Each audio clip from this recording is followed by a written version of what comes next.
उस समय सभा मंडप में भगवान को देखकर जनता हर्ष के मारे नाचने लगी महाराज। चारों ओर जय जयकार होने लगा। शंख ध्वनि से वातावरण पवित्र होने लगा। महाराज जगदीश महाराज, शंख है क्या उसमें? अच्छा ठीक। शंख बजने लगा, जय जयकार होने लगी। सुगंधित अबीर गुलाल एवं फूलों की वर्षा कथा स्थल पर होने लगी महाराज। उस समय सब लोग आनंद से निमग्न हो गए। सभी अपनी सुध बुध खो गए जब भगवान का आगमन होता है। नारद जी ने लोगों की अपूर्व तन्मयता को देखकर आश्चर्य के साथ कहा, हे मुनिवरों, आज मैंने भागवत सप्ताह श्रवण की बड़ी अलौकिक महिमा देखी। यहाँ तो बड़े मूर्ख, दुष्ट और पशु पक्षी भी है, वे सब यहाँ पर पाप मुक्त हो गए। इस परिसर में जो भी ऐसी आत्माएं होगी वो पावन होंगे।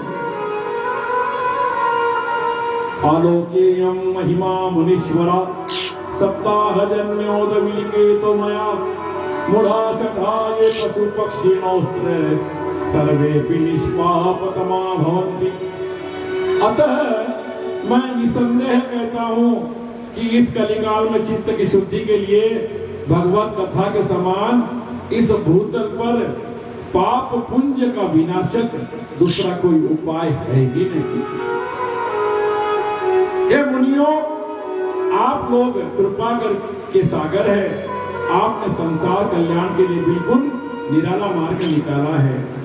नारद जी के प्रश्न पर कुमारों ने कहा, जो लोग हमेशा भांति भांति के पाप करते हैं, निरंतर दुराचार करते हैं, जो सन्मार्ग पर नहीं चलते, जो हमेशा क्रोधाग्नि में जलते हैं, जो कुटिल है, जो कामना से वश में है, वे सब के सब कलियुग में भागवत सप्ताह के श्रवण से पवित्र हो जाते हैं। ये मनवा पाप दस्तु सर्वदा सदा दुराचारिता विमार्गम क्रोधाग्नि दग्धा कुटिलाश्च कामिन सप्ताह यज्ञेन करो पुनन्ति। जो सत्य से रहित है, माँ बाप को जो कष्ट देते हैं, जो पुत्र लालची है, अपने माता पिता को वही मार देते हैं। कथा कहाँ प्रवेश कर रही है? अपने संसार में।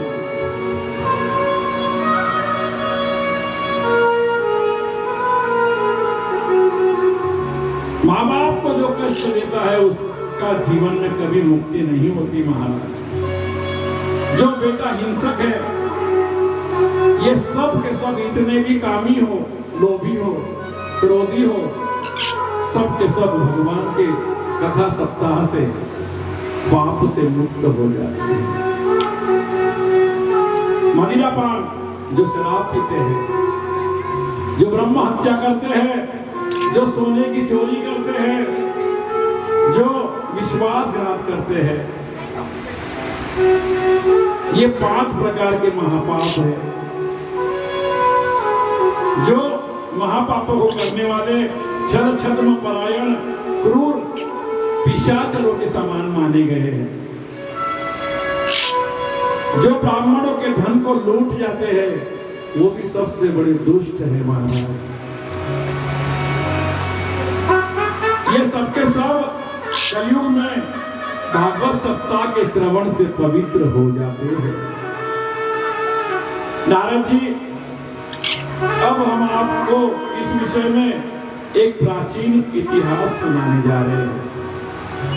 नारद जी को किसने कहा? सनत कुमारों ने। अब सनत कुमार जी कथा कहने लगे महाराज। तुंगभद्रा नदी के तट पर उत्तम नाम का एक नगर है महाराज।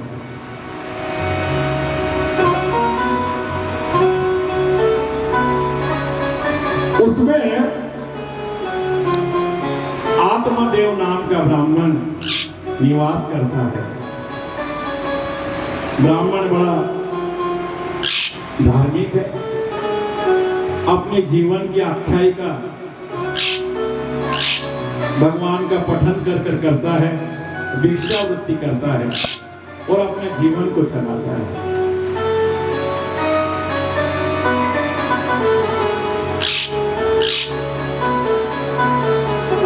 धनी है ब्राह्मण, लेकिन भिक्षावृत्ति करके ही अपना जीवन निर्वाह करता है। ब्राह्मण की एक सुंदर पत्नी है, उसका नाम था धुंधुली। बड़ी जिद्दी है, लोगों के विषय में बात करने में उसे बड़ा मजा आता है, बोलती भी बहुत है, बाकी घर के काम में निपुण है। इस प्रकार ब्राह्मण गृहस्थी में रमण करते करते दोनों का समय चल रहा है, किंतु ब्राह्मण को कोई पुत्र नहीं है महाराज। बहुत ही सुंदर कथा में प्रवेश कर रहे हैं। अब बेटा नहीं होने से गली वाले, मोहल्ले वाले संसार में उस समय भी ताना मारते थे, तो आज की बात ही क्या है।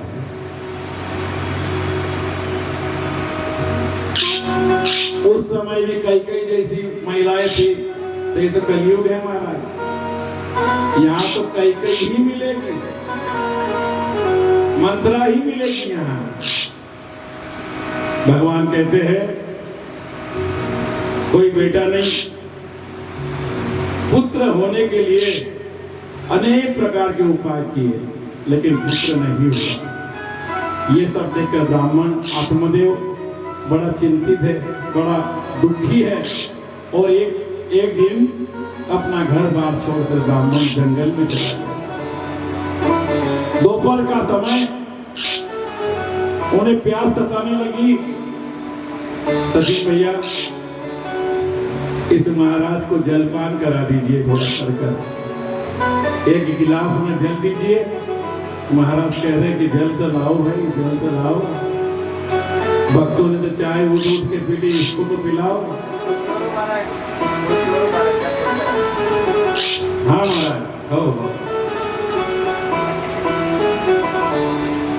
ब्राह्मण जंगल में चले गया। दोपहर का समय, प्यास सताने लगी। खोजते खोजते एक जलाशय के पास पहुंचा, वहां पर जल पिया। वृक्ष की छाया में दुखी मन से बैठ गया। दुखी है कि मेरे बेटा नहीं है, काश मुझे बेटा होता। तभी आत्मदेव ने देखा कि एक महात्मा, उसके देखना भैया वो उसमें डाल दो ग्लास में, लागली है, बरोबर बोलले। तहान लगा ना उसको। यहाँ पे ब्राह्मण को प्यास लगी तो उसको भी लगना ही है। वो वही तो है। हाँ, सफेद कटोरी में डाल दे। वाह, तेरे तो ऐसे उद्धार हो गया भाई सचिन। सुखदेव महाराज को पानी पिलाया।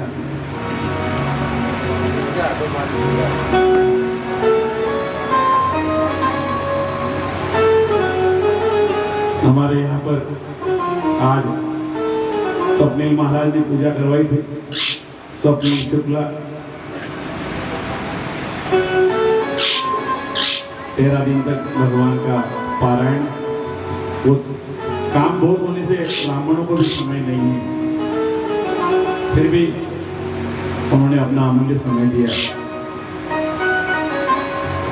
अब आत्मदेव ब्राह्मण को प्यास लगी, पानी पिया। हाँ महाराज, लीजिए आप। जल पिया, और उसी समय एक महात्मा का आगमन हुआ। अपने चरणों पर, महात्मा के चरणों पर उस ब्राह्मण ने मस्तक रखा, लंबी लंबी सांसें ली और सामने खड़े हो गए। उस समय ब्राह्मण सिसकियां ले रहा है, रो रहा है, दुखी है। सन्यासी ने पूछा, कहो ब्राह्मण, देवता, ब्राह्मण को देवता कहा गया महाराज। आपण तर काही म्हणून येतो, ब्राह्मण आला होता, त्याला ते खावडलं, दक्षिणा भी दिली, अपन तो बोल लेते, लेकिन ब्राह्मण देवता है महाराज, तुम कौन हो देने वाले?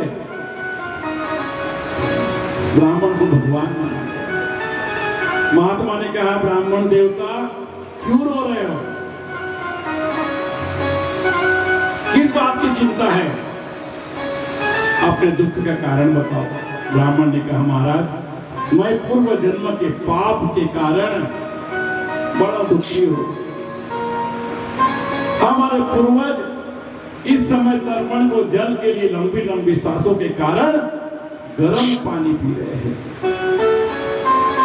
वे सोच रहे होंगे कि हमारे कुल में आगे तर्पण करने वाला कोई नहीं है, म्हणून माणूस रडतो महाराज की कुळामध्ये एक तरी संतान पाहिजे। मला तो पितर पाठाले कोणाला जीव घालो का नको घालो, परंतु त्यावेळेस त्या ब्राह्मणाला इतका त्रास झाला। ब्राह्मण रडतो आहे, ब्राह्मण लंबी लंबी सांसें ले रहा है कि मेरे हाथ की दी हुई वस्तु ना तो कोई देवता लेंगे ना कोई ब्राह्मण लेगा। कहते हैं कि संतान आदमी का मुंह देखना भी पसंद नहीं करते, इस संसार के लोग अपना रास्ता बदल देते हैं। तो मैं किस काम का ब्राह्मण, अपने कर्मों के ऊपर रो रहा है। मेरा जीवन चेतना से शून्य हो गया महाराज, मैं जलाशय में डूबकर अपनी जान दे दूंगा। मैं अभागा हूं, मेरा जीवन धिक्कार है, संतान के बिना मेरा घर स्मशान के जैसा है।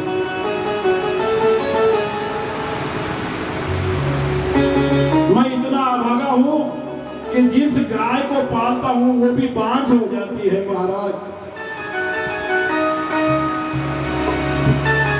देखो कैसी कथा है कि जिस गाय को पाला वो गाय भी बांझ हो गई, वो बंध्या हो जाती है।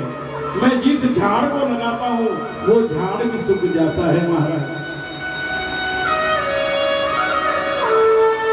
मैं कोई फल फ्रूट लेकर आता हूं वो फल फ्रूट भी मेरे घर में सूख जाता है। रो पड़ा, फपक फपक कर रोने लगा महाराज। उसकी यह स्थिति सन्यासी महाराज ने देखा। सन्यासी का हृदय करुणा से भर आया। सन्यासी ने कहा, उसके मस्तक की तरफ देखा। देखो उस समय के लोग आपण म्हणतो फेस रीडिंग त्या महाराज ना चांगली करता येते,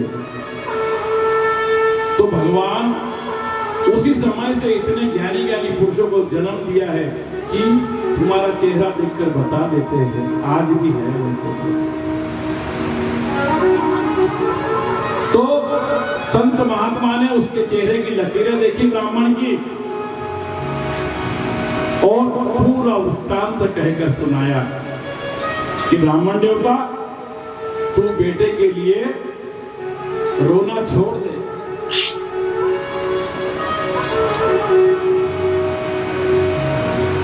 तेरे जीवन में 7 पीढ़ी तक कोई संतान नहीं होगी, तू जिद मत कर। कर्म की गति बड़ी प्रबल है। मैंने तेरे पूरे प्रारब्ध को देखा आंखें बंद करके। तू संसार का त्याग कर दे और भगवान की भक्ति में लग जा। ब्राह्मण ने कहा, महाराज मैं अगर विवेक से जिंदगी जीऊंगा तो मेरा क्या होगा? आप चाहे जैसा ही हो लेकिन मुझे बेटा दे दो, नहीं तो मैं आपके सामने आत्महत्या कर लूंगा, प्राण त्याग दूंगा। पुत्र आदि के सुख से रहित संन्यास में निरस नहीं है। संसार में सरस तो पुत्र पौत्र रहे कि मेरा बेटा होगा, मेरे पोते होंगे, और मैं हंसते हंसते में जिंदगी को अंतिम समय श्वास लेते लेते मैं चला जाऊंगा। ब्राह्मण का हट, जिस प्रकार एक स्त्री हट करती है अपने पति के सामने, उसी प्रकार ब्राह्मण गिड़गिड़ा कर रोने लगा। महाराज कुछ तो देना होगा, नहीं तो मैं मेरी जान दे दूंगा। ब्राह्मण के हट को देखकर सन्यासी ने कहा, ब्रह्मा की लेखनी को कोई मिटा नहीं सका। हे ब्राह्मण, इस जीवन में तो क्या 7 जन्म तक तुझे लड़का नहीं होगा। राजा चित्रकेतु को बड़ा कष्ट उठाना पड़ा, तुझे भी कोई पुत्र का सुख नहीं मिलेगा। किंतु मैं क्या कहूं, तुम हट पकड़कर मेरे सामने खड़े हो। जब महात्मा जी ने देखा कि ब्राह्मण कुछ मानने वाला नहीं, ब्राह्मण ने उस महात्मा ने अपनी झोली में से एक फल निकाला महाराज, और उस ब्राह्मण को दे दिया, ये ले।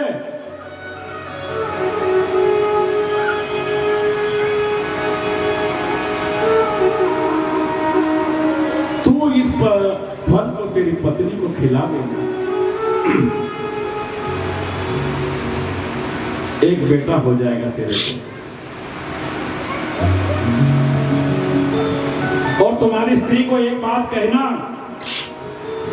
1 वर्ष तक वो झूठा नहीं बोलेगी, असत्य के मार्ग पे नहीं चलेगी, केवल सत्य बोलेगी, दया दिखाएगी, दान धर्म करेगी, और एक ही समय भोजन करेगी। तो जा, तुझे बेटा हो जाएगा। और यदि वह ऐसा करती है तो बालक बहुत ही सुंदर और निर्मल स्वभाव का होगा महाराज। सत्यम शौचम दया दानमेक भक्तम तु भोजनम, एक समय भोजन करना।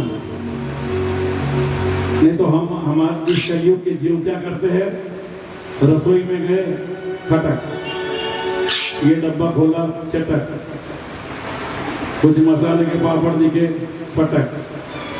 हमारा जीव ही इतना अन्न के अंदर हम रसी है, हम लोभी है। वर्षवाधी स्त्रिया कार्यम तेन पुत्रोति निर्मल है, इस प्रकार की बात कहकर योगी अंतर ध्यान हो गए महाराज।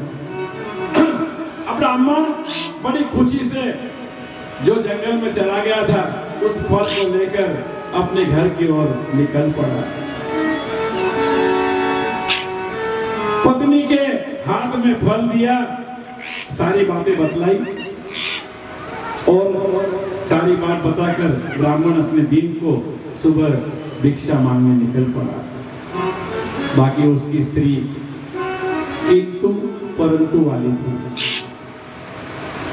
इतने दिन नहीं हुआ तो अभी कैसे होगा, फल खाने से कोई बेटा हो सकता क्या, और इस उम्र में फल खाऊंगी, दुनिया क्या कहेगी, मेरा शरीर बिगड़ जाएगा। नाना प्रकार की कुटिल स्वभाव के होने से उसने नियम की आदि सारी बातें अपनी सहेली को बतलाई। मनुष्य को भी अपना एक प्रिय मित्र होता है, स्त्रियों को भी अपनी एक प्रिय सखी होती है। उसने अपनी सहेली को बुलाया घर पर ब्राह्मण के जाने के बाद, देख तो आज वो आए थे, ऐसा ऐसा करने लगे, ऐसा करने से ऐसा होगा, अब तुम मुझे बता, मुझे तो ये फल नहीं खाना, फल खाने से गर्भ रहेगा, गर्भ रहने से मेरा पेट बढ़ जाएगा, मुझसे फिर कुछ खाया पिया नहीं जाएगा, 4 बार खाती हूँ, मेरी शक्ति क्षीण हो जाएगी। कई गांव में देखो क्या विचार कर रही है वो स्त्री, कई गांव में अगर कहीं डकैत आ गए तो मैं भागूंगी कैसे। पेट अगर बड़ा है तो इंसान भाग भी नहीं सकता। आपणच विचार करा, आपलं पोट वाढलं, स्त्री तो गर्भाशयाचा विचार करते, अपना भी अगर पेट बढ़ गया और कोई पीछे अपने तलवार लेके दौड़ा तो हम भाग सकते क्या। तो वो विचार कर रही है, अगर डकैत आ गए, भागने लगे, मैं कैसे भागूंगी, प्रसव की पीड़ा कितनी कठिन है, मैं बच्चे का लालन पालन कैसे करूंगी, यह हम सबसे नहीं होगा। तो सहायता करने के लिए अब डिलीवरी के समय हम क्या करते हैं, कभी तो सासू को बुला लेते, सास नहीं रही तो ननद को बुला लेते। उस समय भी वो प्रथा थी कि आज ननद को बुला लो, घर में बाल बच्चा होने वाला है। वो क्या कहती है, अगर ननद को बुला लिया मैं तो पलंग पे सोई रहेंगी, घर में का सब दवा ननद उठा के ले जाएगी। देखो धुंधली के मन में कैसी कैसी बातें आने लगी महाराज। अब ये अगर वो ननद अगर मेरा घर सब उठा के देखे तो मैं क्या करूंगी? अपनी सहेली से नाना प्रकार की कुटिल बातें करने लगी। अतः मैं फल नहीं खाऊंगी। मेरे विचार से तो मैं बांझ ही अच्छी है और बांझ स्त्रियां सुखी भी रहती है। इस प्रकार के तर्क कुतर्क करने लगी और फल नहीं खाया। और जब अगर पति आएगा पूछेगा फल खाया? हाँ खा लिया महाराज। एवं कुतर्क योगेन तत्फलम नैव भक्षितम पत्याम पुष्टम फलम भुक्तम मुक्तम चेति तरेहितम। अब उतने ही दिनों में सहेली को बताई हुई बात धुंधली की छोटी बहन घर पे आ गई। जीजी जीजी क्या बात है? जीजा जी कहाँ गए? उसने कहा भिक्षा मांगने गए। अब अपनी बहन को सारा वृत्तांत सुनाया। मन में बड़ी चिंता हुई। इस दुख के कारण मैं प्रतिदिन दुबली हो रही हूँ। अब तुम बतलाओ मैं क्या करूं? अब उसकी छोटी बहन बड़ी सुंदर सलाह दे रही है उसको। देखो ऐसी भी बहनें नहीं होना चाहिए महाराज। क्या कहा उसकी बहन ने? चिंता मत कर, मेरे पेट में बच्चा है। मेरे को पहले भी 2 बच्चे हैं। अब के होने वाला बच्चा मैं तुझे दे दूंगी। तब तक तुम गर्भवती का नाटक कर। क्या देखो बहन सलाह दे रही है बड़ी बहन को। मेरे पति को तुम कुछ धन दे देना बच्चे के बदले में, वो मेरा बच्चा तुम्हें दे देंगे। बाद में मैं प्रचारित कर दूंगी कि मेरे 6 महीने का गर्भ गिर गया। उसके बाद मैं प्रतिदिन तुम्हारे घर आऊंगी, उस बच्चे को दूध पिलाऊंगी और पालन पोषण कर दूंगी। अब ये फल को क्या करना है? देखो जल पीने के बाद सुखदेव महाराज कितने शांत कथा सुन रहे हैं आप। देखो जल की प्यास लगी थी। अब टमाटर मिर्ची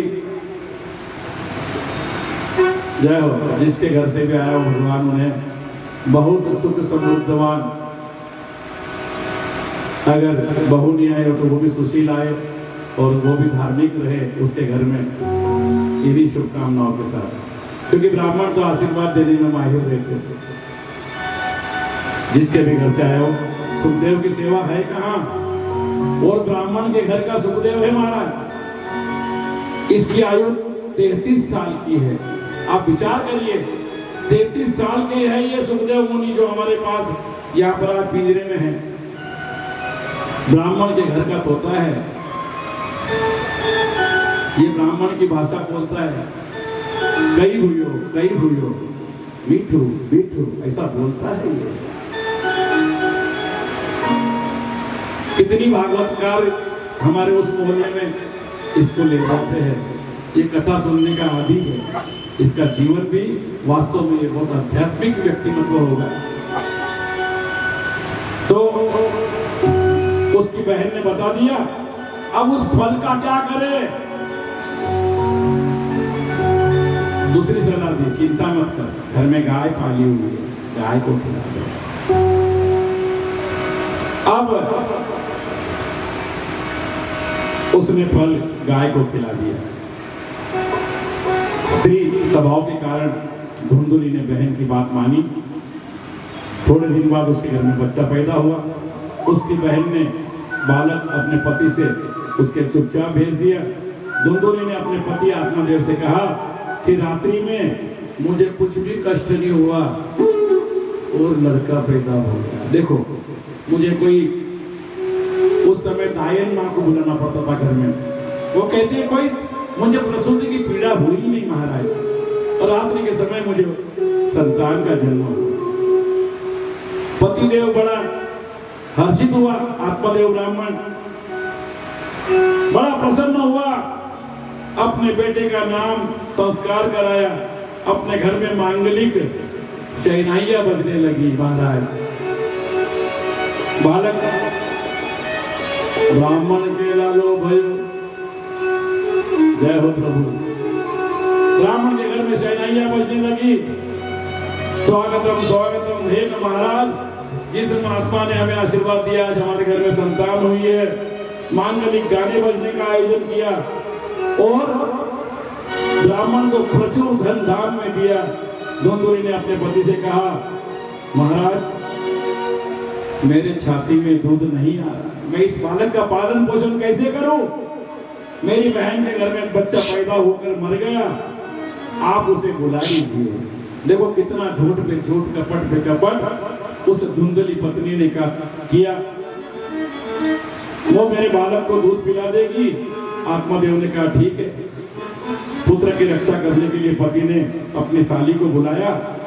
जब नाम रखने की बेला आई तो आत्मादेव ने कहा, मेरे बेटे का नाम ब्रह्मदेव रखेंगे हम, ब्रह्मदेव। लेकिन धुंधुली ने कहा, बेटा मैंने पैदा किया, आपका क्या रोल है उसमें? बेटे का नाम मैं रखूंगी, मैं जो सोचूंगी वही नाम रखूंगी। तब आत्मादेव ने कहा कि पत्नी का हट है, मान लो। बालक का नाम धुंधकारी रखा महाराज, धुंधकारी। धुंधकारी नाम स्वीकार कर लिया। 3 महीने बीते। अब प्रदीप महाराज कहां पर है? थोड़ा सा हमारी विनती को स्वीकार करेंगे तो अच्छा होगा। ठाकुर जी पे छोड़ दीजिए सब बातें। हमारे यहाँ पर जो महाराज आए हैं उन पर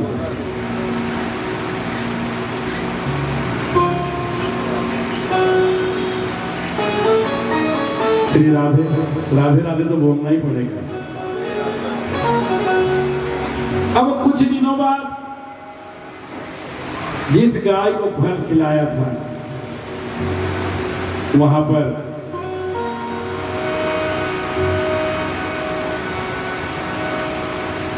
गाय को भी मनुष्य के जैसा बछड़ा जन्म लिया है महाराज। बड़ा सुंदर सुवर्ण के भांति गौर वर्ण का। आत्मादेव ब्राह्मण प्रसन्न हो गए। उन्होंने उसका जाति कर्म आदि संस्कार करवा दिया। बहुत सुंदर कथा।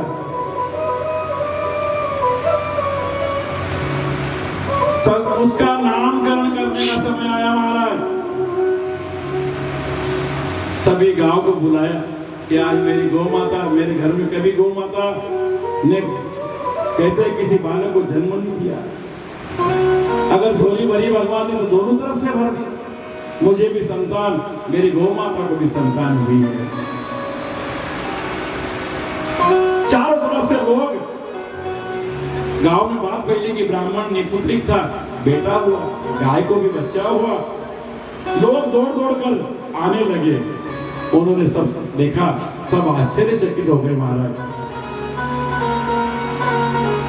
और जब गाय के बच्चे को देखा, पूरा शरीर मानव का, केवल मुंह गाय का, लंबे लंबे कान है, सुंदर नेत्र है, सुंदर उसका स्वरूप है, मानो साक्षात नारायण का अवतार है।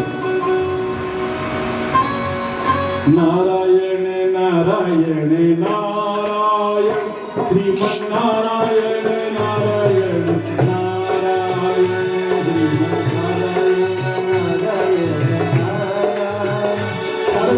नारायण नारायण नारायण नारायण श्रीमन नारायण नारायण नारायण श्रीमन नारायण नारायण नारायण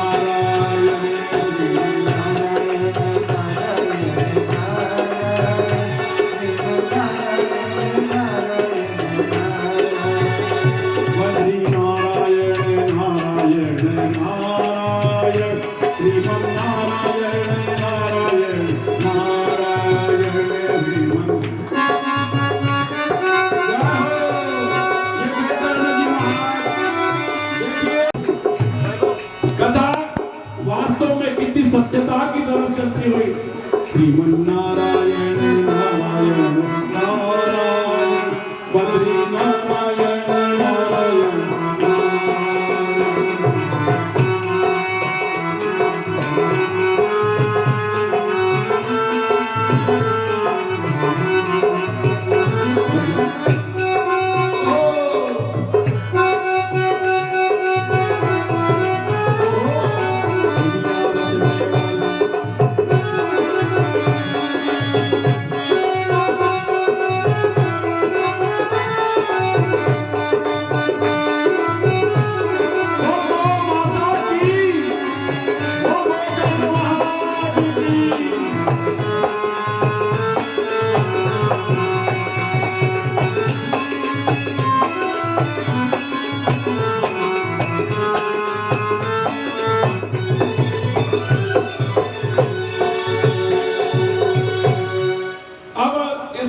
गोकर्ण रखा महाराज का।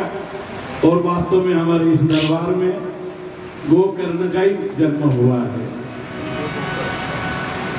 तो भगवान की गाय और भगवान के इस कथा के पहले 4 दिन पहले इस महाराज का आगमन हुआ। महाराज बड़ा सुंदर, देखिए कितना सुंदर नेत्र है, कैसे कान है, और इस गौ माता ने जन्म लिया, ऐसे सुंदर बालक को जन्म दिया है।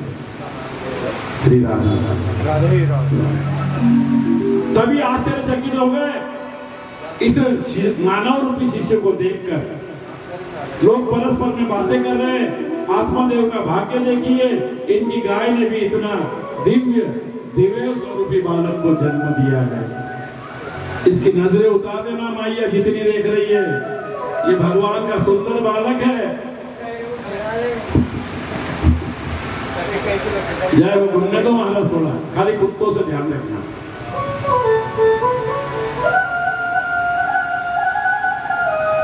भाग्यवश गाय को फल खिलाने का रहस्य किसी को मालूम नहीं है। जय हो। देखो बेटे के लिए गौ माता आवाज दे रही है, बांसुरी बज रही है। जय हो। मानो वृंदावन का आनंद ले रहे हम सब लोग। डेकोरेशन बनाने से नहीं बनता, ये रियलिटी का शो है हमारे यहाँ।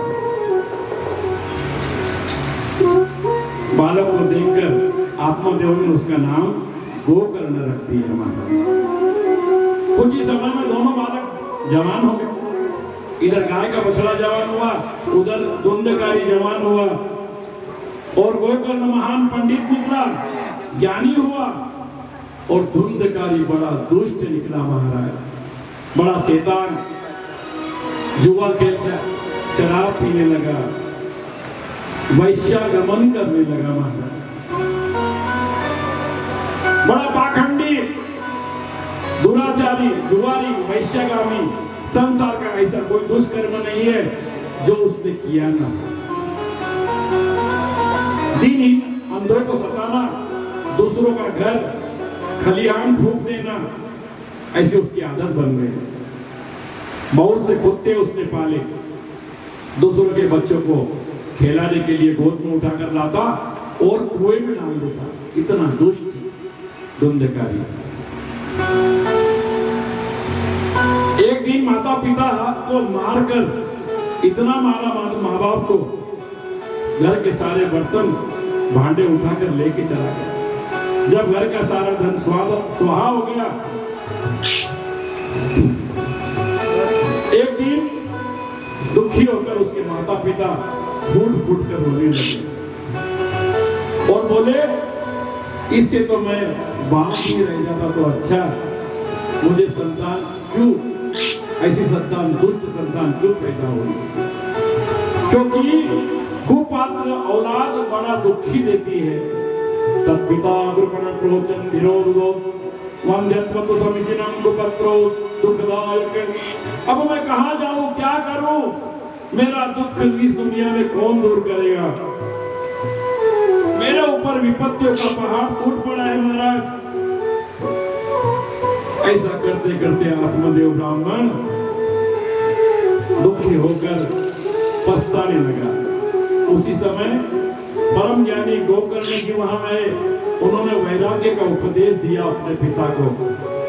पिता यानी जिस घर के गाय को बच्चा हुआ वो पिता ही मानते हैं मानव को। पिताजी को समझाया, पिताजी यह संसार आसार है, यह दुख और मोह में डालने वाला है। इस संसार में धन और पुत्र किसी के हुए नहीं महाराज, ध्यान रखो।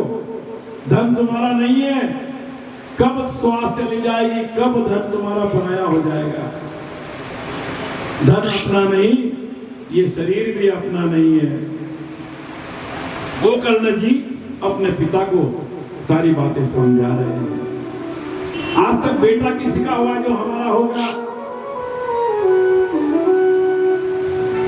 इनसे स्नेह करने वाला व्यक्ति जो भी धन और बेटे से प्रेम करते हैं उसे दीपक की तरह जलना पड़ता है महाराज। जिस तरह दीपक जलता है उसी तरह मनुष्य जलते रहते।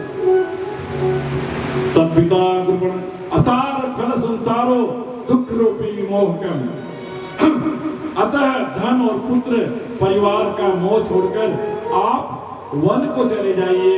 आत्मदेव ब्राह्मण निर्मल मन से भगवान की पूजा करें।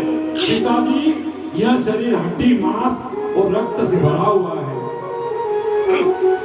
आप जिसे अपना शरीर मान रहे हैं ये अंदर से बहुत गंदा है महाराज। अभिमान क्यों करते हो? पत्नी पुत्र के साथ ममता का व्यवहार छोड़ दो। इस संसार को क्षण भंगुर समझो और वैराग्य धारण कर भगवान की भक्ति में लग जाओ महाराज। भगवान का भजन सबसे बड़ा धर्म है।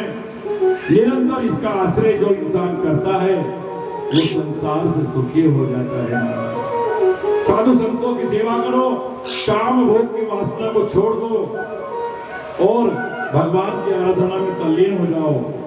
इस प्रकार सूत जी कहते हैं,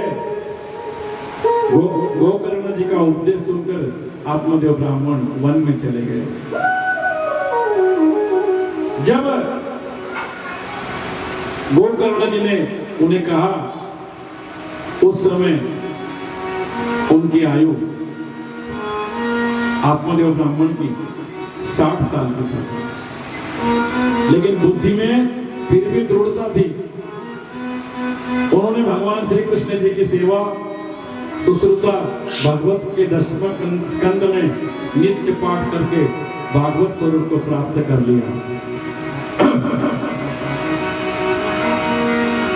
सुत जी ने कहा, सोनक जी पिताजी के वन में चले जाने के बाद धुंधकारी ने एक दिन अपनी मां को इतना मारा और पीटा और बता कि मां तूने धन कहां गाड़ कर रखा है, नहीं तो लातों लातों से पीट कर तुझे मार डालूंगा। ऐसे भी पुत्र होते हैं जो मां को मार डालते हैं।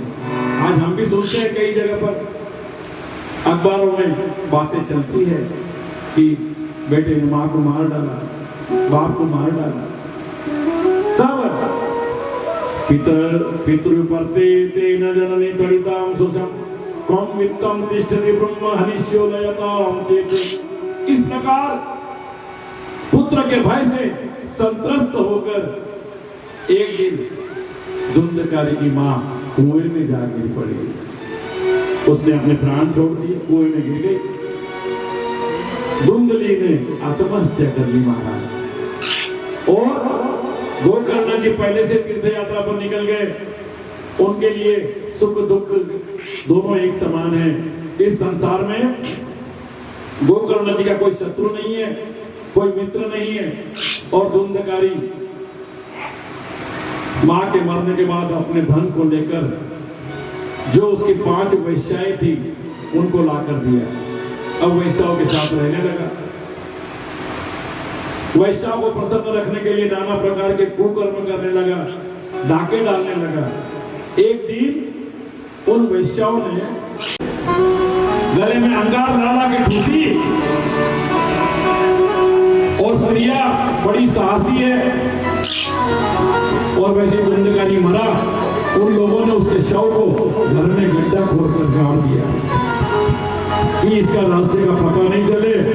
जब लोग पूछते कि धुंधकारी कहाँ गया है तो पांचों वैश्या कहती है, हमारे प्रियतम पैसे कमाने के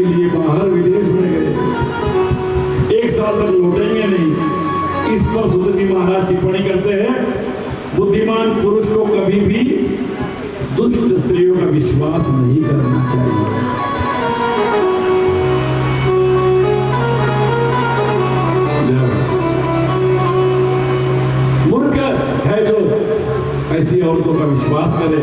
जो मनुष्य ऐसी विश्वास करते हैं उन्हें दुख भोगना पड़ता है। दुष्ट स्त्रियों के वचन अमृत के समान मधुर होते हैं। कामियों का हृदय रस से भर जाता है, किंतु इनका हृदय छुरे की धार के समान तीक्ष्ण है। महाराज ऐसी कुटिलाएं धुंधकारी का सारा धन समेट कर चंपत हो गई। धुंधकारी जैसे उनके कितने ही पति थे। धुंधकारी अपने कुकर्मों के कारण अब बड़ा भयंकर प्रेत बना। महाराज बवंडर के रूप में सब दिशाओं में भटकने लगा, रात दिन घूमने लगा। गोकर्ण जी ने लोगों को कहा कि धुंधकारी मर गया। कुछ दिन बीतने के बाद गोकर्ण जी गांव में आए। किसी तीर्थ में जाकर उसका पिंडदान किया। एक दिन की बात है, गोकर्ण जी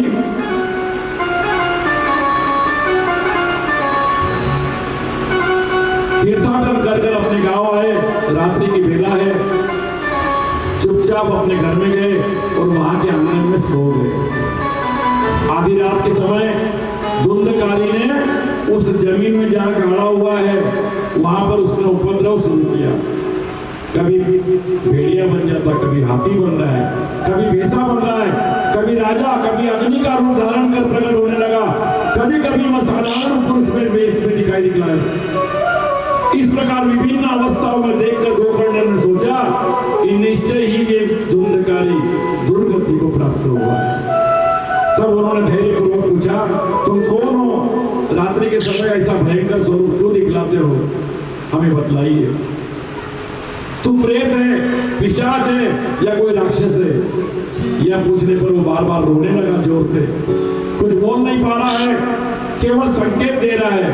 तब गोकर्णी ने अंजलि में जल लिया, अभिमंत्रित कर कर उस पर छिड़क दिया। महाराज उसके पापों का कुछ शमन हुआ और अब इस प्रकार कहने लगा कि भाई, मैं आपका भाई हूँ, मेरा नाम धुंधकारी है।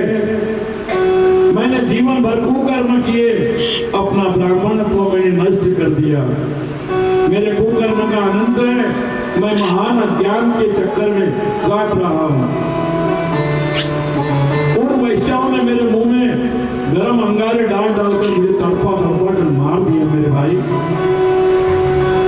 इसी से मैं प्रेत योनि में पड़कर दुर्दशा भोग रहा हूँ। इस समय मैं केवल वायु पीकर जीवित हूँ। बंधुवर, दया करके मेरे को प्रेत योनि से उद्धार करो महाराज। अब गोकर्ण जी ने उस प्रेत की बात सुनी और फिर द्वारा गया जी में श्राद्ध किया गया, फिर भी मुक्ति नहीं मिली। अब मुक्ति का अन्य कोई उपाय नहीं। प्रेत ने कहा, तुम सारी साफ बात बतलाओ कि मुझे क्या करना चाहिए। महाराज देखिए, कथा विराम की ओर चल रही है। हाँ जी, हाँ जी।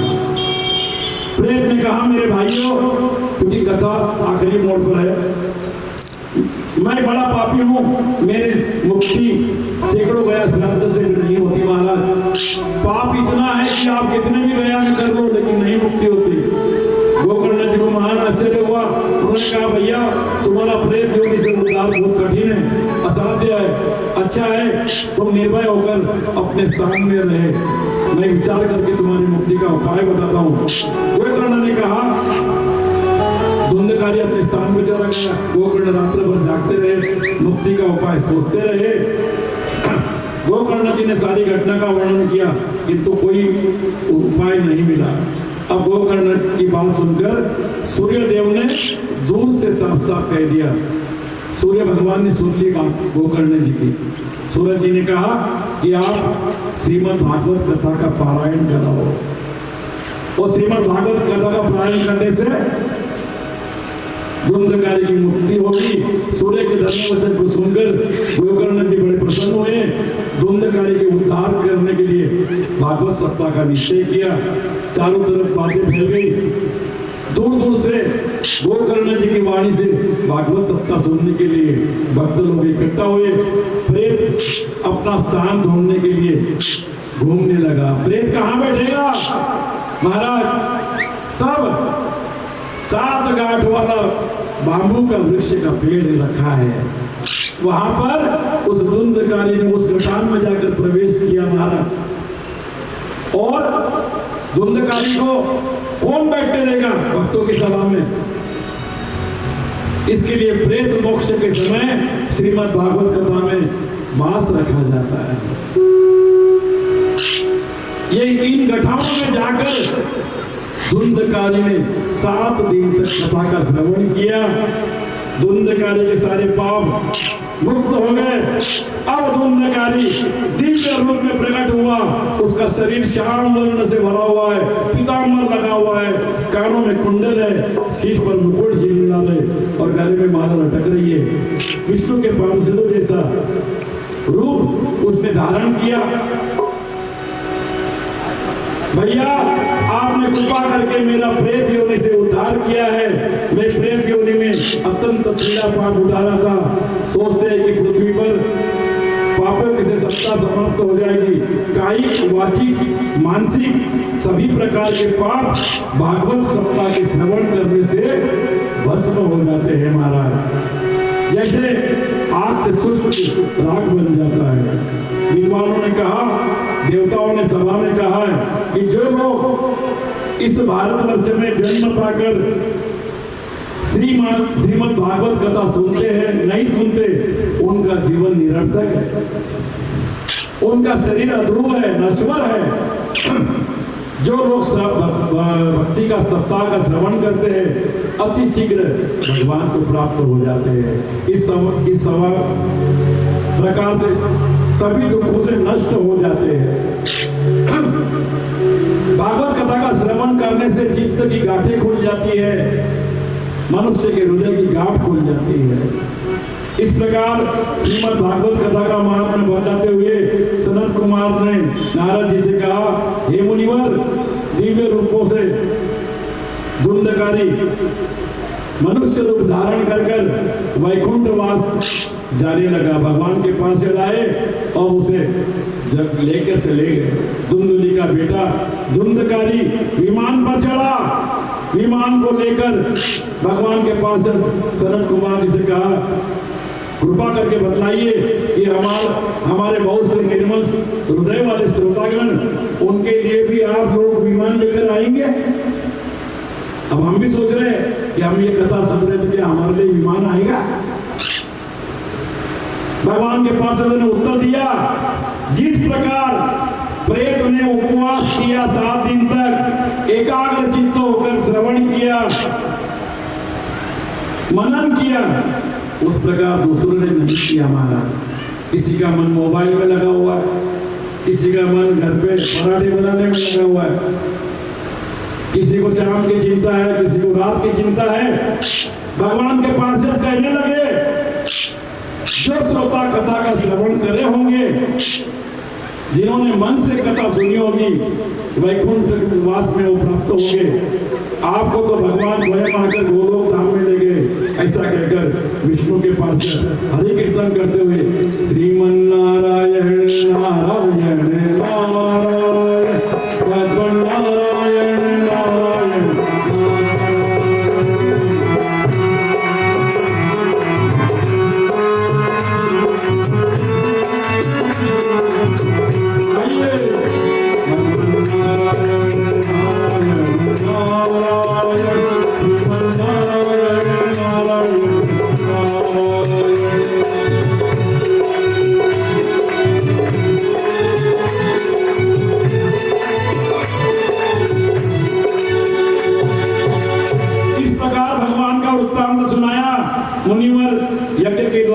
कथा का श्रवण करने जैसा कोई उज्जवल फल संचित होता है, इसके विषय में भाई हम क्या कहें। जिन्होंने अपने कर्णपुट से यानी कानों के छिद्र से गोकर्ण जी की कथा का एक एक अक्षर का पान किया था, उन्हें फिर माता के गर्भ में जाना नहीं पड़ता।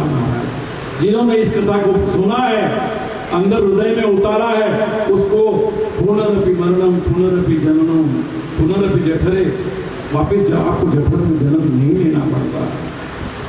इसी प्रकार सब भक्त मुक्त हो जाते हैं। जिस गति को व्यक्ति वायु पानकर, जल पीकर, सूखे पत्ते चबाकर बहुत दिनों तक घोर तप करके भी नहीं प्राप्त कर सकते, सप्ताह का श्रवण करने से आपकी मुक्ति हो जाती है, ऐसा भगवान ने कहा। और इस प्रकार आज की कथा का, इतिहास का पाठ शांडिल्य मुनि ने चित्रकूट में निवास करते हुए आनंद में निमग्न होकर इस कथा परम पवित्र को एक बार के श्रवण से भी यह व्यक्ति समस्त पाप राशि का मुक्त हो जाता है। श्राद्ध के समय इसके पाठ से पितरों को परम संतुष्टि मिलती है। महाराज, हमारे जितने भी आज पितर हैं, आपके, हमारे सबके परिवार के, आज उनको बड़ी संतुष्टि मिली होगी। जो व्यक्ति इसका पाठ करता है उसे जीवन का मोक्ष मिल जाता है। श्री कृष्णचंद्र भगवान आज का कथा का रसपान यही विराम करते हैं। आरती का समय है। प्रसाद